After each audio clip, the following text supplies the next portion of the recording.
کہ 14 اگست صرف جشن آزادی منانے کا نام نہیں بلکہ 14 اگست نام ہے تجدید عہد وفا کا، 14 اگست نام ہے امن کا، وآمنہم من خوف، 14 اگست نام ہے اتحاد کا کہ فرد قائم ربط ملت سے تنہا کچھ نہیں اور موج ہے دریا میں بیرون دریا کچھ نہیں، 14 اگست نام ہے لسانیت اور مسلکی تعصبات کو پتے کچھ ڈال کے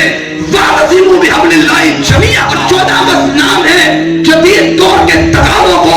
مد نظر رکھتے ہوئے دین و دنیا کے بیلنس کا کہ مالک نے کہا وَابْتَغِ فِيمَا آتَاكَ اللَّهُ الدَّارَ الْآخِرَةَ وَلَا تَنْسَ نَصِيبَكَ مِنَ الدُّنْيَا، 14 اگست نام ہے سود کے خاتمے کا، یا ایھا الذین آمنوا لا تأکلوا الربا، 14 اگست نام ہے لا الہ الا اللہ کے علم کو بلند کرنے کا، 14 اگست نام ہے توحید کے علم کو بلند کرنے کا، 14 اگست نام ہے باحیا معاشرے کے قیام کا، 14 اگست نام ہے بے حیائی کو جڑ سے اکھاڑنے کا، اور 14 اگست نام ہے حدود اللہ کے نفاذ کا۔ اور یہ میں نہیں کہتا بلکہ ملک عزیز کا تصور دینے والے جناب علامہ اقبال نے خطبہ اعلی آباد 1930 میں واشراب الفاظ میں کہا تھا اگر مسلمانوں کا سیاسی جدوجہد کا مقصد محض آزادی اور اقتصادی بہبود ہے اور حفاظت اسلام اس مقصد کا عنصر نہیں تو مسلمان اپنے مقصد پہ کبھی کامیاب نہیں ہو سکتے۔ خون دل دے کے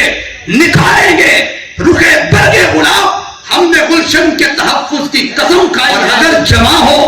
میری قوم کے جسور و غیور قلندری میری کچھ کم سکندری سے نہیں۔